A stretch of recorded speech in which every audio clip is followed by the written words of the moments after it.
আসসালামু আলাইকুম। তো সবাই কেমন আছেন? আশা করি ভালো আছেন। তো অনেক আপুরা যে গায়ে হলুদের জন্য একই কালারের ড্রেসগুলো চাচ্ছেন, তাদেরকে বলবো এই রাঙ্গুলি থ্রি পিসগুলো নিতে পারেন। যে এক কালারের যদি 50 পিস চান আমরা দিতে পারবো।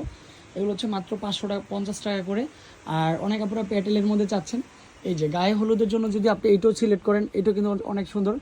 যে ভাই একটা প্রোগ্রাম রয়েছে, প্রোগ্রামের জন্য একই কালারের অনেকগুলো প্রয়োজন, এগুলো নিতে পারবেন। এই ড্রেসগুলো প্রত্যেকটাই অ্যাভেলেবেল দেওয়া যাবে। মানে একই কালারে যদি কেউ কোয়ান্টিটি বেশি নিতে চান, যে ভাই আমি কোনো প্রোগ্রামের জন্য নিব, চলে আসতে পারেন আমাদের হেড শোরুমে। 650 টাকা হচ্ছে প্যাটেল জয়বেরগুলা। যারা কোয়ান্টিটি বেশি নিচ্ছেন তাদের জন্য একটা প্রাইস আলাদা ধরতেছি। রাঙ্গুলি থ্রি পিসের প্রাইসটা আলাদা থাকবে যদি বেশি কোয়ান্টিটি নেন। এছাড়াও যে ভাই আমি যদি আমার এমন ভালো থাকে, আমি বলবো বাড়িগুলোও নিতে পারেন। এগুলা কিন্তু হচ্ছে গায়ে হলুদের পরেও কিন্তু পরা যাবে। মাস্টার কালার রয়েছে, আপনার যেই কালারগুলো নিতে চান ইনশাল্লাহ নিতে পারবেন। তো এই ড্রেসগুলো কিন্তু হচ্ছে আপনি কোয়ান্টিটি বেছে নিতে পারবেন একই কালারের।